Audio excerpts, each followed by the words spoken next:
बिस्मिल्लाहिर्रहमानिर्रहीम। उम्मीद करता हूँ कि सब बच्चे खैरियत से होंगे। बेटा आज हम चैप्टर 1 की रिव्यू एक्सरसाइज स्टार्ट करेंगे और सबसे पहले इसमें क्या होता है एमसीक्यूज़।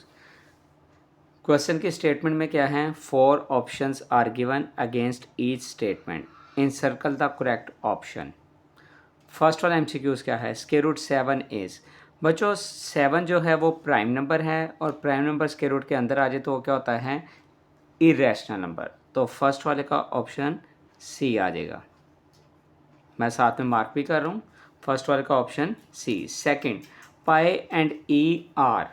बेटा हमने पहली वीडियोस में ये डिस्कस किया था कि पाई 22/7 इरेशनल नंबर होता है और ई भी क्या होता है, इरेशनल नंबर, क्योंकि इसमें आफ्टर डेसिमल पॉइंट्स जो नंबर हैं वो रिपीट नहीं करते, वो कॉन्टीन्यूस चलते ही रहते हैं। तो बेटा ये दोनों सिंबल जो हैं ये हैं इरेशनल, तो सेकंड वाले का ऑप्शन आ जाएगा डी। इसके बाद थर्ड है, थर्ड में लिखा हुआ है if n is not a perfect square, कि अगर n परफेक्ट स्क्वायर नहीं है, मतलब जैसे 4 होता है 9 होता है उसका तो स्क्वायर रूट पॉसिबल होता है, तो ये अगर n मतलब स्क्वायर रूट के अंदर वाली टर्म जो है वो परफेक्ट स्क्वायर ना हो तो वो भी क्या होता है बेटा, इरेशनल नंबर। जैसे 3 आ सकता है, 5 आ सकता है, 8 आ सकता है, 11 आ सकता है, इस तरह से। नेक्स्ट बेटा square root 3 plus square root 5, इस ये तो स्क्वायर रूट ख़त्म भी नहीं हो सकते, तो ये भी बेटा क्या आ जाएंगे इसमें, इरेशनल नंबर्स। अब इसके बाद बेटा 5 वाला पार्ट देखें, for all x belongs to r, x equals to x is called. जैसे a के इक्वल है, b के इक्वल है, 10 के इक्वल हैं, तो बेटा जो इस तरह की प्रॉपर्टी होती है ना, ये होती है बेटा रिफ्लेक्सिव प्रॉपर्टी। तो इसमें बच्चों फिफ्थ वाले का आंसर आ जाएगा ए।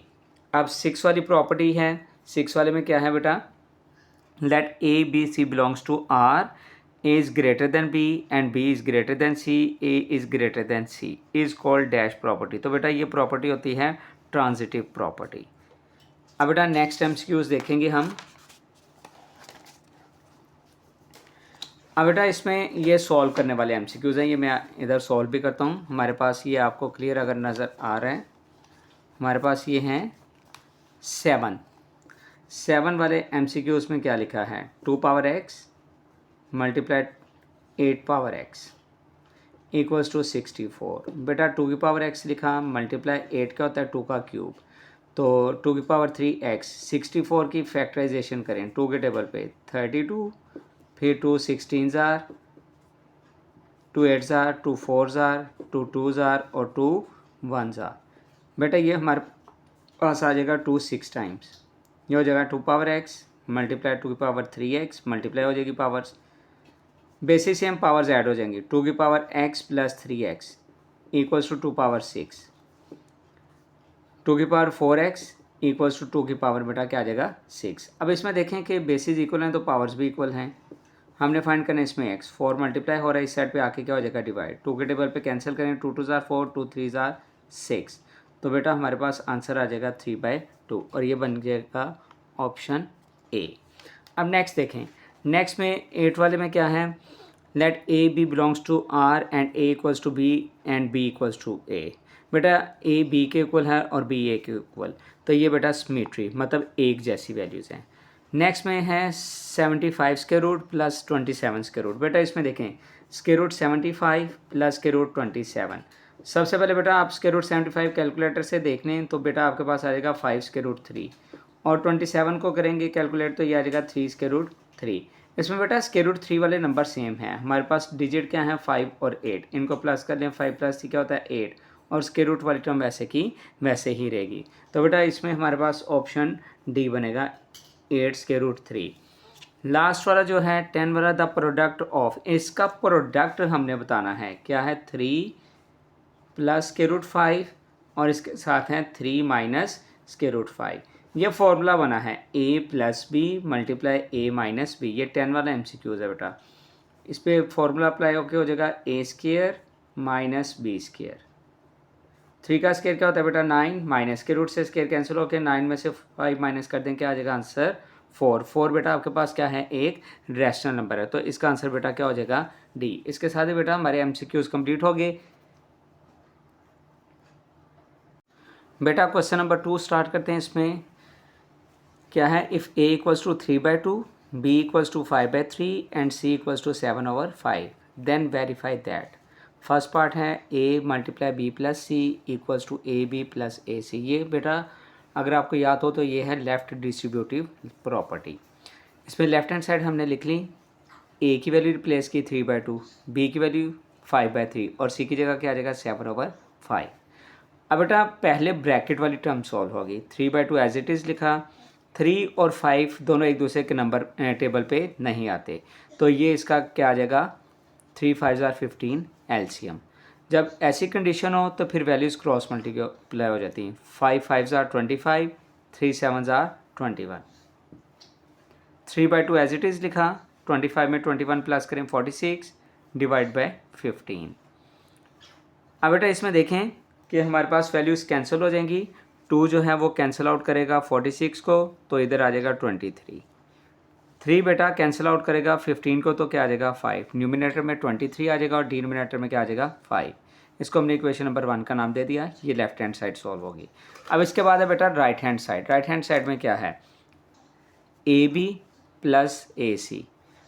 राइट हैंड साइड लिखने के बाद ए की वैल्यू रिप्लेस की 3/2, बी की वैल्यू रिप्लेस की 5/3 प्लस फिर से ए की वैल्यू 3/2 और सी की वैल्यू क्या है बेटा 7/5। बेटा इसमें क्या हो जाएगा, 3 के साथ कैंसिल हो रहा है, क्या आ जाएगा 5/2 प्लस इधर कोई कैंसिलेशन नहीं हो रही, 3 7 ज़ार 21, 2 5 ज़ार 10। अब जो इस तरह की कंडीशन हो कि डिनोमिनेटर अगर एक दूसरे के टेबल पे आ रहे हो ना, तो आपने डिनोमिनेटर सेम कर लेने हैं। ये इसका बड़ा आसान सा तरीका है। तो जैसे इसमें क्या है, लास्ट पे 2 है और ये क्या है 10। हम इस 2 को 10 बना लेंगे। 2 10 कैसे बनेगा, 5 से मल्टीप्लाई करने से। डिनोमिनेटर में मल्टीप्लाई करेंगे तो न्यूमिनेटर में भी करेंगे।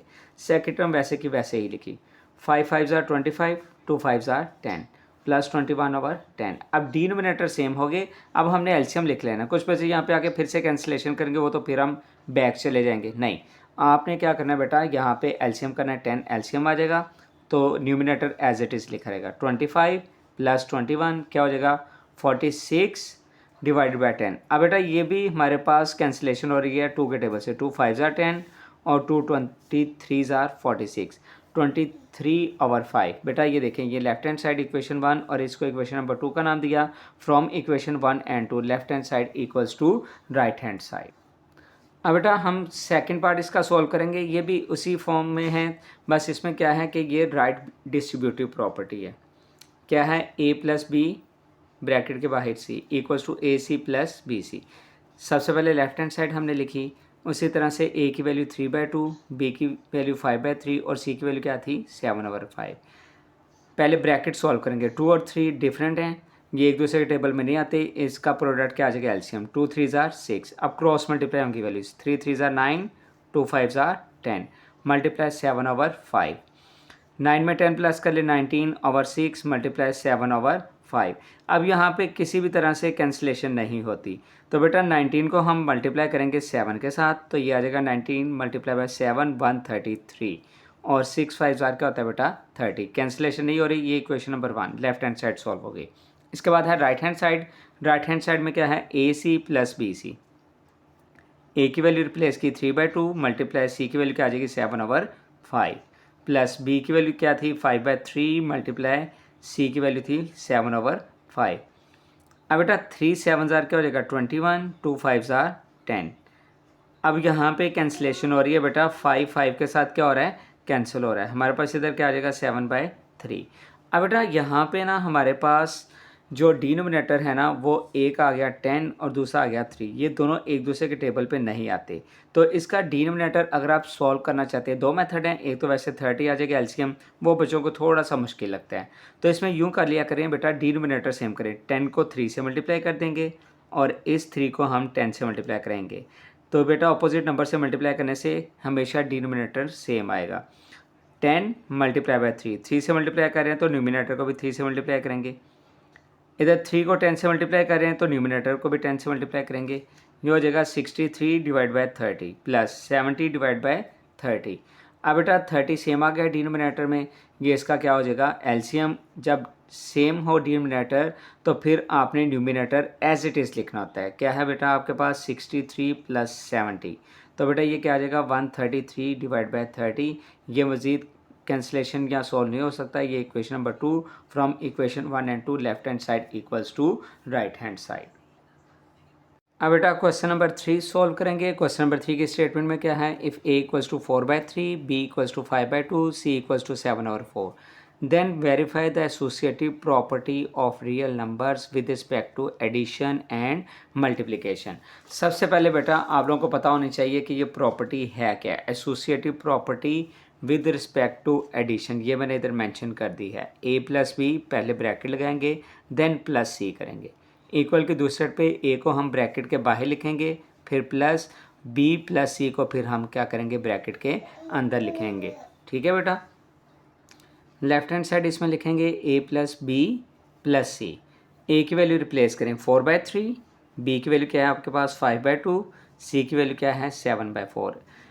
पिछले क्वेश्चन के ही पैटर्न से ये सॉल्व होगा।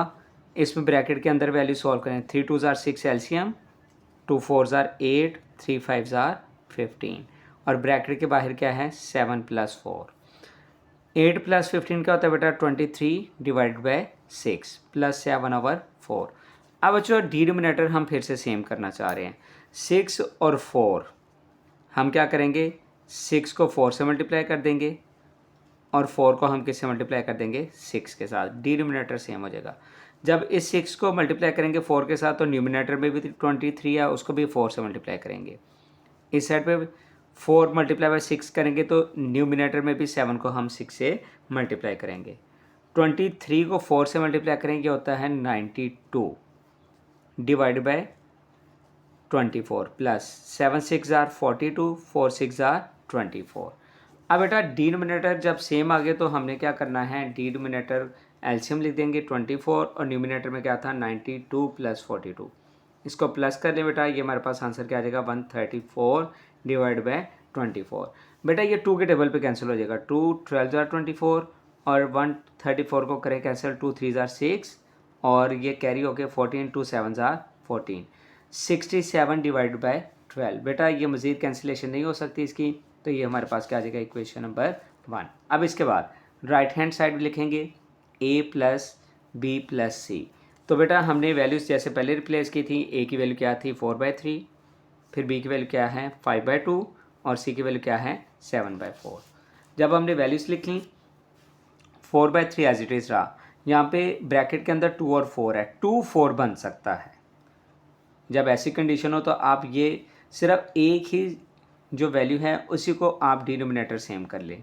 हमारा मेन पर्पज़ एलसीएम लेने में डिनोमिनेटर को एक जैसा बनाना है। 2 को 4 बना सकते हैं 2 × 2, तो 5 को भी 2 से मल्टीप्लाई करेंगे। 4/3 एज इट इज़ रहा प्लस 5 2 ज़ार 10, 2 2 ज़ार 4 प्लस 7/4। अब इसमें बेटा क्या हो जाएगा 4 एलसीएम आ गया तो न्यूमिनेटर में क्या है 10 + 7, वो क्या हो जाएगा 17/4। अब इधर 3 और इस साइड पे 4, तो इसको बेटा हम मल्टीप्लाई करेंगे 3 वाली को 4 के साथ और 4 वाले को 3 के साथ। ये इधर मैं मल्टीप्लाई कर रहा हूँ 4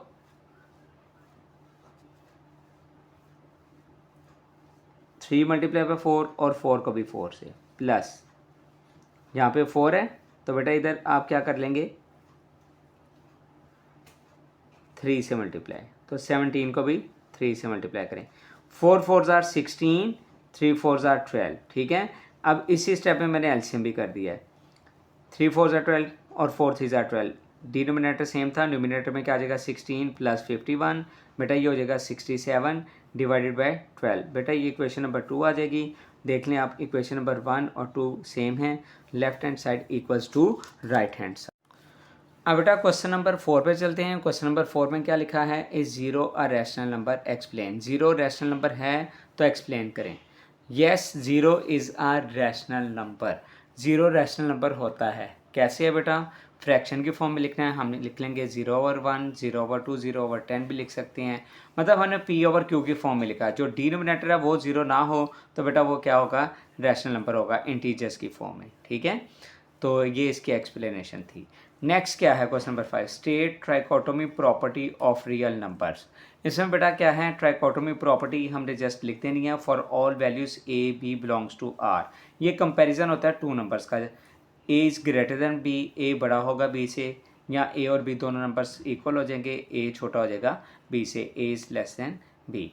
तो ये भी बेटा एक सिंपल सी एक प्रॉपर्टी है, इसका बेटा बस यही आपने आंसर लिख देना है। अब बेटा क्वेश्चन नंबर हम करेंगे 6। क्वेश्चन नंबर 6 में क्या है, find to rational numbers between 4 and 5। 4 और 5 के दरमियान बेटा हमने दो रैशनल नंबर्स बताने हैं। बेटा बिटवीन जब आता है तो उसका मतलब है हमने एवरेज फाइंड करनी है। सबसे पहले 4 और 5 की एवरेज फाइंड करेंगे। एवरेज में क्या होता है, दोनों वैल्यूज़ को प्लस करें और डिवाइड कर देंगे 2 के साथ। Average of 4 and 5, 4 + 5 divide by 2, 4 में 5 प्लस कर देंगे क्या हो जाएगा 9, 9 divide by 2। Now find average of 4 and 9 और 2। आपके पास ये दो नंबर्स हैं 4 और 5, इसके साथ एक नंबर आ गया बेटा 9/2। आपकी मर्जी आप 4 के साथ सॉल्व कर लें या 5 के साथ सॉल्व कर लें। तो मैंने बेटा इसको ना सॉल्व किया है 4 के साथ, तो क्या हो जाएगा, एवरेज ऑफ 4 एंड 9/2, 4 + 9/2 और डिवाइड बाई 2। अब इसमें एलसीएम कर लें बेटा 2। मैं फिर से बता देता हूँ बेटा, 4 और 9/2 की हम एवरेज फाइंड करने जा रहे हैं, तो क्या हो जाएगा 4 + 9/2 डिवाइडेड बाई 2। यहाँ पे 2 एलसीएम आ जाएगा, 4 का डिनोमिनेटर नहीं है, तो क्या हो जाएगा 2 4 = 8 + 9 डिवाइड बाई 2। और ये वाला 2 जो है इसको हमने लिख दिया 2/1। डिवीजन में, डिवीजन से मल्टीप्लिकेशन में चेंज करेंगे तो क्या हो जाएगा 1/2। इधर क्या हो जाएगा 8 + 9 17 डिवाइड बाई 2। अब 17 1 जार क्या हो जाएगा 17, 2 2 जार क्या हो जाएगा बेटा 4। तो बेटा हमारे पास ये दो रैशनल नंबर्स आ गए बिटवीन 4 एंड 5, एक है 9/2 और दूसरा बेटा हमारे पास क्या है 17/4 है बेटा। ये दो वैल्यूज़ हमारे पास क्या आ गई, इसमें आंसर आ गया बेटा। बेटा क्वेश्चन नंबर 7 क्या है, सिंप्लीफाई द फॉलोइंग। इसमें क्या बेटा x⁻15 y⁻35 z⁻20 और ये 5th रूट है, स्क्वायर रूट की फॉर्म में ये 5th रूट 5 नंबर इस पे लिखा हुआ है।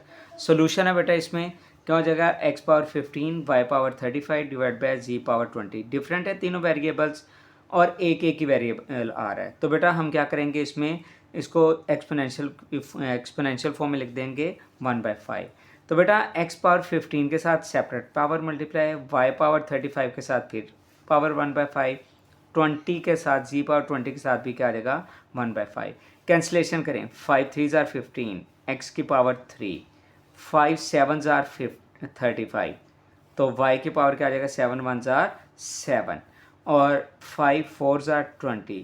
तो बेटा इधर z की पावर क्या हो जाएगा 4 1 = 4, z की पावर 4। ये छोटा सा क्वेश्चन था बेटा, ये इसका फर्स्ट पार्ट। अब सेकंड पार्ट हम देखते हैं। सेकंड पार्ट में क्या है, 27 पावर 3x और क्यूब रूट, 27 की पावर 3x और क्यूब रूट को हमने एक्सपोनेंशियल फॉर्म में कन्वर्ट किया 1/3। अब क्या हो जाएगा बेटा, मल्टीप्लिकेशन की फॉर्म में लिख लेंगे नेक्स्ट स्टेप में। 3 3 के साथ क्या हो रहा है कैंसिल, x 1 से मल्टीप्लाई होगा तो 1 वैसे ही डंटी होता है, x आ जाएगा।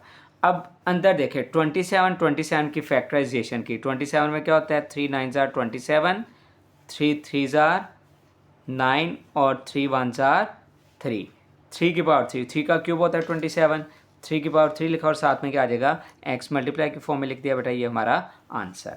अब इसमें थर्ड पार्ट है, थर्ड पार्ट में क्या है बेटा 6 × 3 power n+2 divide by 3 power n+1 minus 3 की पावर n। हम इसमें क्या करेंगे 6 एज इट इज़ लिखा, n+2 को सेपरेट कर दिया, 3 पावर n और 3 की पावर 2।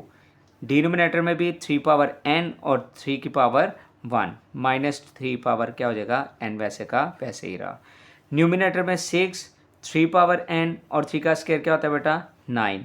डिनोमिनेटर में देखें 3 पावर n कॉमन आ गया, हमारे पास इधर क्या बच गया 3 माइनस, ये पूरी वैल्यू जब कॉमन आती है तो यहाँ पे क्या आ जाता है बेटा 1। 3 पावर n से कैंसिल हो जाएगा, न्यूमिनेटर में फिर 6 × 9 डिवाइडेड बाई 3 माइनस 1 क्या होता है बेटा 2। अब हम इसको क्या कर देंगे 2 को 3 से कैंसिलेशन करें, 2 3 = 6, तो बेटा 3 जो है 9 के साथ मल्टीप्लाई होकर क्या आ जाएगा आंसर इसका 27। बेटा अब इसमें हम देखते हैं क्वेश्चन नंबर 8। क्वेश्चन नंबर 8 के स्टेटमेंट में है the sum of 3 consecutive odd integers is 51, find the 3 integers. बेटा 3 इंटीजर्स हैं इसमें। अब सबसे पहले देखें कि ना ऑड नंबर है, इसमें एक एक नंबर का गैप चलता जाएगा। 1 है, 1 के बाद क्या आएगा 3, मतलब 2 दरम्यान में स्किप है। तो इस तरह से अगर हम कंसीडर करेंगे जनरल फॉर्म में एक x है तो दूसरा x+1 की बजाय क्या आ जाएगा, जंप करके 2, x+2, फिर 2 के बाद 3 की बजाय क्या आएगा 4। तो बेटा क्या हो जाएगा x, x+2, x+4 be 3 consecutive odd numbers. अब इसमें क्या है बाय द कंडीशन, कंडीशन क्या है, इनका सम क्या है बेटा हमारे पास 51। x+2 x+4 का सम क्या है 51। इसमें वैल्यूज प्लस करें, x में x प्लस करें 2x 3x और 2 में 4 प्लस करें 6 इक्वल्स टू 51। सबसे पहले देखें x फाइंड करना है, 6 को दूसरे पे शिफ्ट कर दिया, क्या हो जाएगा -6, ये आ जाएगा 45। अब x के साथ है 3 मल्टीप्लाई हो रहा है, दूसरे पे शिफ्ट करेंगे डिवाइड, 45 3 से डिवाइड होकर क्या आ जाएगा 15। फर्स्ट ऑड नंबर क्या है बेटा हमारे पास x था, x की वैल्यू क्या आ चुकी है 15। सेकंड ऑड नंबर क्या है x+2, x की जगह आ जाएगा 15, 15 + 2 क्या हो जाएगा 17। थर्ड नंबर क्या है x+4, तो x की जगह 15 + 4 क्या हो जाएगा 19। 15 + 17 + 19 बेटा कैलकुलेटर से कर लें तो ये आंसर क्या आ जाएगा बेटा हमारे पास 51 आ जाएगा। बेटा क्वेश्चन नंबर 9 क्या है, Abdullah picked up 96 balls and place them into 2 buckets. Abdullah 96 balls को 2 बास्केट्स में रखता है। 1 bucket has 28 more balls than the other bucket. जो एक उसके पास टोकरी है ना उसमें 28 बॉल्स क्या होंगी, वो ज़्यादा होंगी दूसरी बास्केट से। How many balls were in each bucket. अब हमने बताना है कि दोनों बकेट्स में कितनी कितनी बॉल्स होंगी। अब 2 बकेट्स हैं, हम 2 अल्फ़ाबेट यूज़ करेंगे। सबसे पहले देखें हमारे पास क्या है, टोटल बॉल्स कितनी हैं 96। उसके बाद let balls in first and second bucket be X and Y. First वाले में कितनी हैं एक्स और सेकंड वाले में क्या है वाई। कंडीशन क्या है, कंडीशन इसमें ये है बेटा कि x और y दोनों बकेट्स में टोटल तो 96 होंगी। हमने क्या लिख दिया x + y इक्वल्स टू 96। अब दूसरी कंडीशन बड़े ध्यान से समझने वाली है। 1 bucket has 28 more balls than the other. अब एक बास्केट है x, उसके अगेंस्ट दूसरी बास्केट में क्या होगा 28 मज़ीद ज़्यादा होंगी, तो 28 उसमें क्या हो जाएगा दूसरी बास्केट में प्लस हो जाएगा। अब इसको इक्वेशन की फॉर्म में कन्वर्ट करें, फिर से अल्फ़ाबेट जो है +y है दूसरे साइड पे शिफ्ट कर दें तो क्या हो जाएगा -y इक्वल्स टू 28। अब 2 इक्वेशंस बन गई, इक्वेशन 1 और 2 को अब हमने सॉल्व करना है। हम देख रहे हैं इसमें +y है इसमें -y, हम इन दोनों वैल्यूज़ को अगर प्लस कर दें तो y कैंसिल हो जाएगा। Adding equation 1 and 2, x + y equals to 96, x - y क्या है 28।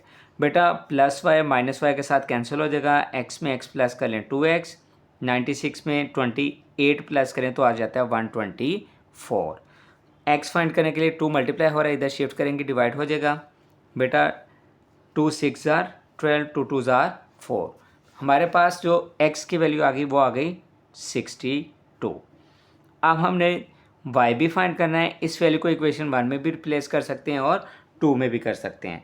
मैंने इसको इक्वेशन नंबर 1 में रिप्लेस किया, क्या थी equation x + y equals to 96, x की जगह मैंने 62 लिख दिया, plus y equals to 96, y इधर ही रहा 62 दूसरे साइड पे जाके माइनस 96 में से 62 माइनस करें 34। बेटा अब आप खुद से कंपैरिजन कर सकते हैं कि 34 बॉल्स एक बास्केट में है तो दूसरी बास्केट में अगर आप 34 में +28 करें तो वो बनता है 62।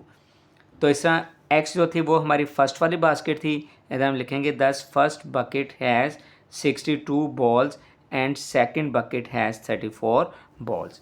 तो बेटा इसके साथ ये क्वेश्चन हमारा क्या हो जाएगा कंप्लीट हो जाएगा। बेटा अब हमारा ये लास्ट क्वेश्चन है, क्वेश्चन नंबर 10। इसकी स्टेटमेंट थोड़ी सी लेंथी भी है, बड़े ध्यान से समझिएगा। Salma invested ₹3,50,000 in a bank which paid simple profit at the rate of 7/4% per annum, मतलब हर साल। आफ्टर 2 years 2 साल के बाद the rate was increase, rate बढ़ेगा तो क्या हो जाएगा टू 8%, 8% हो जाएगा per annum. Find amount she had at the end of 7 years. तो उसके पास टोटल अमाउंट 7 साल के बाद कितनी होगी। बेटा पहले उसने कितना का है 2 ईयर्स, तो पहले हम प्रॉफिट फाइंड करेंगे 2 ईयर्स का। सबसे पहले भी देखें 3,50,000 ये क्या है हमारे पास प्रिंसिपल अमाउंट। टाइम क्या आ जाएगा हमारे पास बेटा 2 ईयर्स है तो 2 आ जाएगा। उसके बाद रेट क्या है 7 होल 1/4%। तो इधर ये मैंने डाटा लिख दिया बेटा। सिंपल सा फॉर्मूला है हमारे पास, PRT लिख लें या PTR, प्रिंसिपल अमाउंट प्रॉफिट का ये formula. Principal amount multiply by time, time क्या है 2 ईयर्स, मल्टीप्लाई आर क्या है रेट। 7 होल 1/4 है, इसको 1/4 करेंगे तो 0.25 आएगा। ये हो जाएगा 7.25 और साथ में परसेंट का साइन। अब बच्चों देखें, अब हमारे पास ये है, ये 3,50,000 को 2 से जब हमने मल्टीप्लाई किया तो ये हो जाएगा 7 लाख। इधर मैंने पॉइंट को ख़त्म किया, पॉइंट को ख़त्म करके उसकी जगह आ जाएगा 1। पॉइंट को ख़त्म करने के बाद क्या आ जाएगा नीचे 1, आगे 2 डिजिट हैं तो 0 आ जाएंगे परसेंट। अब बेटा 2 0 जो है वो इन 2 ज़ीरोज़ को क्या कर देंगे कैंसिल, तो हमारे पास ये आ जाएगा 7,000 मल्टीप्लाई 7.25%। अब बेटा इसमें देखें 7,000 मल्टीप्लाई 725 आएगा। अब इसमें देखें बेटा हमारे पास 725 परसेंटेज है, परसेंटेज की जगह हमारे पास क्या आ जाएगा 100 आ जाएगा। अब इसमें परसेंटेज का साइन ख़त्म करके 100 आ गया तो बेटा 2 ज़ीरोज़ हमारे इससे क्या हो जाएंगे कैंसिल। यहाँ पे क्या आ जाएगा 70 मल्टीप्लाई 725। बेटा 70 को मल्टीप्लाई करेंगे 725 से तो आ जाएगा 50,750। बेटा ये प्रॉफिट है हमारा 2 ईयर्स का, लेकिन हमने फाइंड करना है at the end of 7 years उसके पास कितनी अमाउंट इकट्ठी हो जाएगी। अब हम 2 ईयर्स के बाद 5 ईयर्स बच गए 7 ईयर में, तो अब उस पर रेट इंक्रीज़ हुआ, प्रिंसिपल अमाउंट वही रही, टाइम चेंज हो गया, वो क्या हो जाएगा 5 ईयर, प्रॉफिट रेट क्या हो जाएगा बेटा उसमें 8%। तो वही फॉर्मूला PTR, बेटा प्रिंसिपल अमाउंट 3,50,000 टाइम 5 ईयर्स 8%। अब इसमें क्या हो जाएगा बेटा, सबसे पहले परसेंटेज का साइन ख़त्म करेंगे तो 100 आ जाएगा। 100 आ गया तो बेटा हमारे पास क्या हो जाएगा 2 ज़ीरोज़, इसके साथ क्या हो जाएगा कैंसिल, ये आ जाएगा 3,500 और 5 8,000 क्या हो जाएगा 40। तो बेटा अब हम क्या करेंगे 3,500 को with the help of calculator multiply करेंगे, कैलकुलेशन करेंगे तो बेटा ये आ जाएगा 1,40,000। हमारे पास यहाँ पे भी प्रॉफिट है, ये 2 ईयर्स का है और ये अगले 5 साल का है। अब बेटा टोटल प्रॉफिट कितना हो गया बेटा, सबसे पहले तो हम ये देखेंगे, हम दोनों प्रॉफिट को क्या कर देंगे प्लस कर देंगे, 50,750 रुपये प्लस 1,40,000। जब बेटा हम इसको प्लस करेंगे हमारे पास ये आ जाएगा 1,90,750। अब बेटा ये प्रॉफिट जो है उसकी एक्चुअल अमाउंट जो थी प्रिंसिपल अमाउंट 3,50,000, उसमें बेटा अब हमने क्या करना है ऐड करना है। तो हम लिखेंगे now total amount at the end of 7 years. 3,50,000 में 1,90,750 प्लस करेंगे तो बेटा ये आ जाएगा 5,40,750 रुपये। ये उसके साथ बेटा लास्ट पे 7 ईयर के कंप्लीशन के बाद उसके पास टोटल अमाउंट हो जाएगी। इसके साथ ही बेटा चैप्टर नंबर 1 हमारा बिल्कुल कंप्लीट हो गया। बेटा आपने कमेंट में मुझे ज़रूर बताना है, अगर किसी क्वेश्चन में कोई इशू है तो बेटा वो भी